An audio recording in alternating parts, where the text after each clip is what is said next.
할렐루야. 우리는 데살로니가 교회에 전해진 말씀을 통해서 은혜를 나누고 있습니다.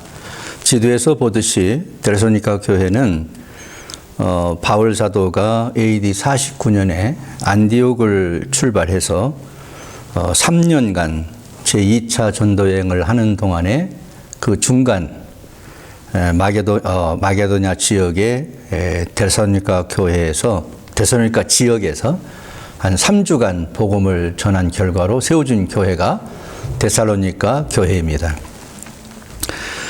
지난 주일에 1장에서 이 데살로니가 교회가 세 가지 칭찬을 받고 있는 것을 우리가 나눴습니다. 그들에게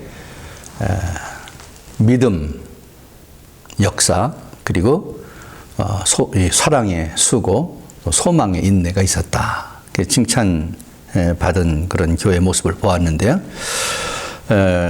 그 이후에 2장에서 이제 바울이 그 이방인들, 특히 유대인들 그 핍박을 받으면서도 말씀으로 그 교회를 양육을 하고요. 또 4장에 와서 하나님을 기쁘시게 하는 삶을 살아라 하는 권면을 하고, 그리고 4장 마지막 부분과 5장 그 초반절까지는 주님의 재림과 그리고 부활, 소망에 대해서 증거를 합니다. 그리고 마지막에 이제 권면과 인사로 5장으로서 데살로니가 전서가 끝나는데요. 오늘은 제가 데살로니가 5장 1절에서 11절 말씀을 중심해서 주님의 재림을 준비하는 삶, 그런 제목으로 말씀을 나누려고 합니다. 이 주님의 재림에 관한 데살로니가 교회를 가르친 말씀을 보려면 4장부터 봐야 되는데요. 4장 16절에서 18절에 보면은 주께서 호령과 천사장의 소리와 하나님의 나팔 소리로 친히 하늘부터 강림하시리니 그리스도 안에서 죽은 자들이 먼저 일어나고, 어느 날 그 예수님께서 호령 그리고 천사장의 소리 또 나팔 소리, 이런 소리가 나면서 우리 주님이 공중에 재림을 하신다 하는 거예요. 여러분 상상이 되십니까? 그 날과 그 시는 알 수 없어요. 그러나 어느 날 그런 날이 온다는 것입니다. 그럼 그때에 어떤 일이 일어나느냐? 17절에 보니까 16절 후반에 보니까 먼저 그리스도 안에서 죽은 자들이 일어나고, 그리스도 안에서 죽은 사람들이 많이 있지 않습니까? 그런 사람들이 일어난다, 부활한다는 거예요. 다시 살아나서 공중으로 끌어올려 가고요. 그 다음에 그때 살아남은 자들 있지 않습니까? 그 살아남은 자들도 그들과 함께 구름 속으로 끌어올려, 살아남은 사람들도 변화돼서 구름 속으로 끌어올려서 먼저 죽었다가 살아남아서 올라온 사람들과 함께 공중에 재림하신 주님을 영접하게 한다. 이런 날이 오게 될 거니까 너희는 이 말을 서로 하면서 위로하고 살아라. 지금 데살로니가 교회가 핍박 가운데 있거든요. 고난을 받고 있거든요. 이 어려운 가운데 있지만은 이 주님의 재림을 때를 상상을 하면서, 생각을 하면서 이 말로 서로 위로하면서 살아라, 이렇게 말을 합니다. 그리고 시작하는 것이 5장 1절이에요.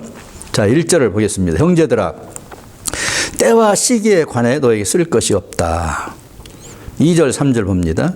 주의 날이 밤에 도둑같이 이룰 줄을 너희 자신이 자세히 알기 때문이라. 그들이 편안하다 안전하다 할 그때에 임신한 여자에게 해산의 고통이 이른 것 같이 멸망이 갑자기 그들에게 이르리니 결코 피하지 못하리라. 예, 지금 4장 그 마지막 부분에서 얘기했듯이 주님이 이제 재림하시는 것을 데살로니가 교인들은 이미 알고 있습니다. 그런데 이 주님의 날이 이렇게 갑자기 오게 될 때에 그 오게 되는 그 형편은 마치 밤에 도둑같이 일게 된다. 도둑이 언제 올지를 모르죠. 그것과 같이 갑자기 임한다. 이건 너희가 이미 알고 있는 거다. 또 하나는 어떤 사람들이 편안하다, 안전하다 하면서 잠을 자고 있어요. 근데 밤에 갑자기 도둑이 오는 것처럼 임신한 여자가 해산의 고통이 갑자기 임하는 것처럼 이렇게 어떤 사람들에게는 멸망이 갑자기 온다. 이들은 누굴까요? 주님 안에 있지 않는 사람들이죠. 주님을 믿지 않은 사람들이죠. 그래서 주님의 재림을 설명한 다음에 5장 전반부에서는 이걸 얘기하는 거예요. 예수 믿지 않는 사람들, 아직 어둠 가운데 있는 사람들, 이런 사람들은 주님이 재림하는 때가 멸망의 때인데 그 멸망의 때가 언제인지를 모르면서 편안하다, 안전하다 하는 그때에 갑자기 도적처럼 해산한 여인이 고통이 갑자기 오는 것처럼 갑자기 멸망이 임하게 된다 하는 것을 말합니다. 그래서 마지막에 보면 이렇게 말해요. 멸망이 갑자기 그들에게 이르는데 결코 피하지 못하리라. 피하지 못한다. 한 사람도 피할 수 없다. 엄중하게 이야기하고 있습니다. 이것을 너희들이 이미 다 알고 있는 사실이다 하는 것입니다. 자, 그러면은 이때 믿는 자들은 어떻게 되는 것입니까? 형제들아 너희는 어둠에 있지 아니하며 그날이 도둑같이 너에게 임하지 못하리니. 이 형제들은 데살로니가 교인들을 얘기합니다. 너희들은 예수를 믿었고 이미 예수님께서 재림하신다는 사실을 알고 있어요. 그런데 어둠에 처한 자들과 같이 주님이 재림이 갑자기 임할 때 멸망하는 그런 사람들과 너희는 같지 않다. 왜? 너희들은 빛 가운데 있다. 5절입니다. 너희는 다 빛의 아들이요 낮의 아들이라. 우리가 밤이나 어둠에 속하지 아니했다. 구원받은 사람은 누굽니까? 어둠 가운데서 빛 가운데로 나온 사람입니다. 죄 가운데서 용서를 받고 구원받은 것은요, 더 이상 이제 어둠에 속한 사람이 아니죠. 그래서 빛의 아들들이다 또는 낮의 아들이다 이렇게 말하는 거죠. 6절 그러므로 우리는 다른 이들과 같이 자지 말고 오직 깨어 정신을 차릴지라. 이 말이 굉장히 중요합니다. 그러면 빛의 아들들이 됐다고 한다면은 다른 이들 누굽니까? 어둠에 있는 자들이에요. 그 어둠에 있는 자들이 누굽니까? 지금 전절에서 봤어요. 밤에 잠잡니다. 갑자기 도적이 오는 걸 모르고 편안하다, 안전하다 할 그때에 주님이 오셔요. 임신한 여인이 해산의 고통이 언제 올지 모르는데 갑자기 와요. 그런 것처럼 주님의 재림이 갑자기 오게 될 때에 그들은 어떻게 됩니까? 준비하지 못했잖아요. 그러니까 멸망을 받게 되는 거예요. 그런데 이렇게 빛의 자녀가 됐고 어둠에 속하지 아니한 자들은 어떻게 하느냐? 자지 말고. 그들과 함께 자면 안 되는 거죠. 자지 말고 어떻게 돼요? 깨어 정신을 차릴지라. 깨어서 정신을 차리고 살아야 된다. 자, 여러분 마음속으로 한번 해보시기 바랍니다. 깨어 정신을 차리고. 자, 주님의 재림이 언제 어느 시에 올지 우리는 모릅니다. 하나님만 안다고 그랬으니까요. 근데 어느 날 천사장의 소리와 나팔로 친히 하늘로 쫓아서 주님이 공중에 재림을 하시는 때가 올 것입니다. 이게 주님의 예언된 말씀이기 때문에 이루어질 거예요. 그럼 그때까지 빛의 자녀가 된 하나님의 자녀가 된 사람들은 어떻게 살아야 되느냐? 어둠의 자식들처럼 멸망하게 될 그들과 같이 자서는 안 된다는 거예요. 자서는 안 된다. 자지 말고 깨어 있어야 된다. 정신을 차려야 된다. 왜 그렇게 해야 됩니까? 7절 자는 자들은 밤에 자고 취하는 자들은 밤에 취하되. 자는 자들은요 밤에 취해 있어요. 어둠에 취해 있어요. 죄악에 취해 있어요. 그래서 주님이 오시는 때를 몰라요. 예상을 하지 못해요. 그래서 깨어 있어야 된다는 것입니다. 정신을 차려야 된다는 거예요. 자, 여기서 우리가 알 수 있는 일은요, 주님이 언제 오실지 모르는 것은 누구에게나 다 똑같아요. 그런데 주님이 오시는 때가 언제인지는 모르지만은 오실 것을 믿고 준비하는 자들이 있고 그것을 믿지 않고 잠자는 자들이 있다는 걸 여기 알 수 있어요. 그럼 준비하지 않고 잠잔 자는 어떻게 돼요? 주님이 갑자기 오셨을 때 멸망을 피하지 못하리라. 그런데 깨어서 정신 차리고 준비한 자들은 어때요? 언제 주님이 오시든지 그때는 그들이 구원의 때가 된다 하는 것을 여기서 알 수 있습니다. 한번 정리하고 넘어갑니다. 마태복음 24장 36절에요. 그러나 그날과 그때는 아무도 모르나니 하늘의 천사들도 아들도 모르고 아버지만 아시느냐. 그렇습니다. 주님이 어느 날 어느 시에 오신다는 건 아무도 알 수 없습니다. 그런데 언젠가 주님이 오신다는 것은 확실합니다. 그런데 그 확실한 것을 아는 사람들과 그것을 알지 못하는 사람들이 차이가 있는데, 그걸 모르는 사람들은요, 편안하다, 안전하다 하면서 잠을 자는 거예요.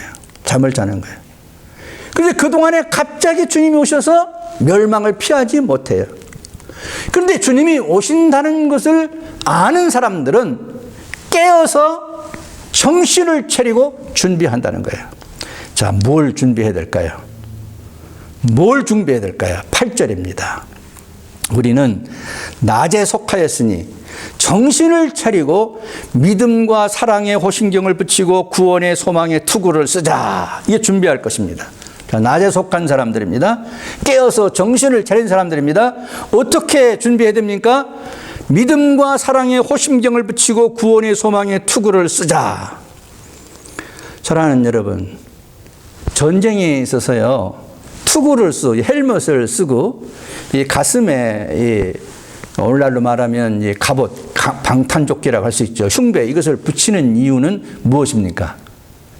가장 중요한 게요, 머리를 다치면 안 됩니다. 또 이 가슴을 다치면 안 됩니다. 그래서 그게 중요하기 때문에 이 전쟁 시의 투구와 이 갑옷, 이 가슴을 가리는 이 방탄조끼는 중요한 방어 무기예요. 근데 바울이 지금 이 이야기를 하고 있습니다. 머리에 투구를 쓰는데 이 무슨 투구냐, 이게 소망의 투구를 써라. 그 다음에 가슴에 이 갑옷을 입는데 이 방탄조끼를 입어야 되는데 그건 믿음과 사랑의 호심경, 방탄조끼다. 이렇게 설명하고 있어요. 자, 하나씩 보시겠습니다. 우선 깨어서 정신을 차려야 됩니다. 이 깨어 정신을 차린 사람들이 해야 할 일은 뭡니까? 구원의 소망의 투구를 쓰고, 구원받았다, 소망이 있다, 이런 투구를 써서 구원을 방해하고 소망을 방해하는 것들로부터 막아야 된다는 것입니다. 이 투구, 헬멧 굉장히 중요한 것입니다. 왜 그렇습니까? 머리는 무엇을 상징합니까? 생각을 상징해요. 생각을. 마귀는 성도들의 생각을 공격합니다. 믿는 사람들의 생각 속에 너는 구원받지 못했다, 너는 소망이 없다, 이렇게 미혹하는 거죠. 공격해오는 거죠. 영적 전쟁에서는 불화살을 쏘아야 된다 그랬어요. 불화살을 쏘아가지고 머리를 맞추려고 합니다. 그 머릿속에 무슨 생각을 넣어줘요? 절망의 생각을 넣어줍니다. 포기하게 만듭니다. 못한다 하게 만듭니다. 소망이 없다고 말합니다. 자, 이거 봐라, 이 형편을 봐라, 내 처지를 봐라, 네가 무슨 내 인생이 소망이 있냐, 이렇게 인간적으로 고통을 당하고 있고 병을 앓고 있고 위선 가운데 있고 이런 죄를 속으로 짓고 있는데 네가 무슨 구원받은 자냐, 네가 무슨 소망이 있냐, 이렇게 쏘아야 된다는 거예요. 공격해오는 거예요. 그래서 바울 사도는 데살로니가 교인들에게 구원의 소망의 투구를 쓰십시오, 그렇게 권면하고 있는 것입니다. 여러분, 우리 믿는 자들이 생각을 보호하는 게 중요하죠. 구원받았다는 거, 소망이 있다는 거, 이거 얼마나 큰 우리에게 자랑이고 이제 프라우드한 것입니까? 그런데 마귀가 이거를 공격해 올 때에 그걸 보호해야 된다는 것입니다. 믿음과 사랑의 호심경을 붙이고, 이 호심경은 블레스트 플레이트입니다. 영어로는 흉배라고도 말하고요. 오늘날로 말하는 방탄조끼 뭐 이런 거죠. 이 총을 쏴도 이 심장을 뚫지 못하게 하는 그런 방어 무기입니다. 이런 믿음의 방어 무기가 있어야 된다는 거예요. 왜? 이 마귀가요, 믿는 자라 할지라도, 택한 자라 할지라도요, 계속해서 공격해 들어와요. 어디를 공격합니까? 이 마음을 공격해요. 어떤 때 막 열등감을 갖게 만들어요. 마귀가 미움을 갖게 만들어요. 시기심을 갖게 만들어요. 질투하게 만들어요. 다투게 만들어요. 마음이 상하게 만들어요. 원망을 갖게 만들어요. 이런 공격을 해온다는 것입니다. 이거 무방비 상태로 가만히 있으면요, 방어하지 않고 가만히 있으면은 그런 생각이 우리 속에 들어와 가지고요, 믿는 자의 마음이, 구원받은 자의 마음이, 빛의 자녀의 생각이, 마음이 완전히 뒤죽박죽 지옥이 돼버리는 거예요. 그래서 잘 믿는 사람인 줄 알았는데 어떡합니까? 원망으로 가득 차요. 그 마귀에게 이미 사로잡힌 거예요. 빛의 자녀가 되고 구원받고 소망을 가지고 살아가고 주님과 함께 동행하며 살아가는 사람이 말이죠, 어느 순간 마귀의 공격을 받아가지고 그냥 미움이 가득 차 있어요. 시기심이 가득 차 있어요. 그래서 질투가 가득 차 있어요. 여러분, 이러면 주님과 동행하는 삶이라고 할 수 있겠습니까? 구원받은 자의 삶이라고 할 수 있겠습니까? 주님의 재림을 기다리는 사람이라고 할 수 있겠습니까? 그건 안 되잖아요. 그래서 말하는 것입니다. 믿음의 갑옷을 믿음으로 방탄조끼, 믿음의 방탄조끼를 입어가지고 공격해오는 사탄 마귀가 원망의 화살을 쏘더라도 막아내는 거죠. 그럼 원망하지 않는 사람이 되는 거죠. 질투의 화살을 쏘고 말이죠. 시기의 화살을 쏘아대고 말이죠. 마음을 상하게 하는 화살을 가장 가까운 사람들부터 막 쏘아온다 할지라도 믿음의 방탄조끼로 막아내는 거예요. 이렇게 살아야 된다는 거예요. 예. 어떤 때는 미워하게 만들어요. 예. 어떤 때는 사람을 함부로 업신여기게 만들어요. 이런 것들이 올 때요, 이 사랑의 방탄조끼로 막아내는 거예요. 사랑하기 어려운 사람도요, 사랑할 수 있는 거예요. 예. 나를 미워하는 사람도요, 사랑할 수 있는 거예요. 어떻게? 그 미움을 막아냈기 때문에 가능한 거란 말이죠. 그래서 사랑과 믿음의 호심경을 붙여라, 그런 말이에요. 여러분 모두가 다 이런 사랑과 믿음의 방탄조끼로 무장해서 사는 삶을 사시게 되기를 바랍니다. 왜 그렇습니까? 우리는 구원받은 하나님의 자녀입니다. 빛의 자녀입니다. 하늘에서 살게 될 주님과 동행하며 살아가는 하나님의 자녀입니다. 더 이상 어둠 속에서 일어났던 일들로 돌아갈 수 없어요. 죄를 짓고 살던 그곳에서 행복해하던 그곳으로 돌아갈 수 없어요. 이미 우리는 어둠의 자식에서 빛의 자식으로 바꿔줬고, 마귀의 자식에서 하나님의 자녀로 신분이 변화됐고, 영원한 하늘나라에서 주님과 함께 살 것을 확증을 받은 사람들이기 때문에, 인침을 받은 사람들이기 때문에 우리의 생각이 마귀에게 속아서 우리의 가슴이, 우리의 심장이 마귀에게 노출되어서 놀아나서는 안 된다는 것입니다. 9절을 읽겠습니다. 하나님이 우리를 세우심은 노하심에 이르게 하심이 아니요 우리 주 예수 그리스도로 말미암아 구원을 받게 하심이라. 그렇습니다. 하나님 우리를 구원받기 위해서 우리를 선택했습니다. 우리를 빛의 자녀로 만들었습니다. 하나님의 자녀로 만들었습니다. 그뿐만이 아닙니다. 10절입니다. 예수께서 우리를 위하여 죽으사 우리로 하여금 깨어있든지 자든지 자기와 함께 살게 하려 하심이라. 구원받은 우리는 주님과 함께 동행하는 삶을 살게 해주려고 우리를 선택했고 구원해 주신 것입니다. 그러므로 믿는 자들의 삶은 예수님을 통해서 구원받고 그분과 영적으로 동행한 삶을 살아야 됩니다. 그래서 우리가 소망의 투구를 쓰고 가슴에 사랑과 믿음의 방패, 방탄조끼를 입어서 마귀들로부터의 공격에서 막아내고 주님과 함께 동행하는 승리의 삶을 살아야 됩니다. 자, 이렇게 살아야 되기 때문에 11절에서 이렇게 결론을 맺습니다. 그러므로 피차 권면하고 서로 덕을 세우기를 너희가 하는 것 같이 하라. 할렐루야. 여러분, 아무리 어렵고 힘든 상황에서도 피차 권면하고 사시기 바랍니다. 서로 덕을 세우시기를 바랍니다. 우리가 어떻게 서로 믿는 자들이 권면할 수 있습니까? 사랑하는 권사님, 우리의 어떤 어려움 가운데서도 소망의 투구를 씁시다. 집사님, 우리가 어떤 상황 가운데서도 믿음의 방탄복을 입고 이겨냅시다. 사랑의 방탄복을 입고 우리가 미워하지 말고 사랑합시다. 이렇게 서로 권면할 수 있지 않겠습니까? 믿는 사람들이 서로 덕을 세울 수 있습니다. 때때로 믿음의 역사로 덕을 세웁니다. 때때로 사랑의 수구로 덕을 세웁니다. 때때로는 소망을 가진 가운데에 인내함으로 덕을 세웁니다. 믿음과 소망과 사랑을 통해서 덕을 세웁니다. 이렇게 살아가는 것이죠. 언제까지 그렇게 살아가십니까? 주님이 오시는 그때까지.